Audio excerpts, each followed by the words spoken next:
আসসালামু আলাইকুম রহমতুল্লাহ। আলহামদুলিল্লাহ আলহামদুলিল্লাহ, আল্লাহ তালার দরবারও লাখ লাখ শুক্রিয়া দেয় করলাম যে আল্লাহ তালা ওলা সুন্দর এক জায়গাত আমার খারাপ করছিল। মানে শুক্রিয়া দেয় করি শেষ করতে পারতাম না। আমি রাস্তা দিয়ে যাইলাম, যাওয়ার পথে যখন দেখছি সরিষা ক্ষেত দেখে আর লোভ সামলাইতে পারলাম না। কইলাম নিশ্চয়ই আমার যখন ভালো লাগছে, আশা করি ইনশাল্লাহ আপনারা সবারও ভালো লাগবো।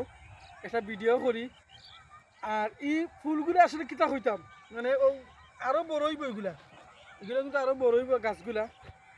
ও ফুলটা কি সরিষা ধরবো, আর ও সরিষার থেকে সরিষার তেল হইব। আলহামদুলিল্লাহ, আল্লাহ তালা বহুত বড় নিয়ামত। তো যাই হোক, যদি আপনারা ভিডিওটা ভালো লাগি থাকে তো অবশ্যই লাইক কমেন্ট শেয়ার করি অন্য একজনকে দেখার সুযোগ করে দিবা। এরকম সুন্দর একটা গ্রাম্য পরিবেশের সরিষা ক্ষেত, ইনশাল্লাহ আশা করি আপনারাও দেখলে ভালো লাগবে।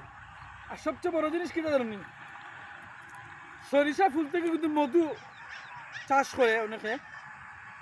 তো অনেক মৌমাছি আছে, মনে হয় আছে ঔষধি মৌমাছি আছে। এই মৌমাছিগুলির থেকে কিন্তু অনেকে মধু সংগ্রহ করে, এইরকম বিভিন্ন গ্রাম অঞ্চলে আছে। তো যাই হোক, আপনারা সব ভালো থাকবা। এই পর্যন্ত আমার ভিডিওটা করলাম। আসসালামু আলাইকুম রহমতুল্লাহ।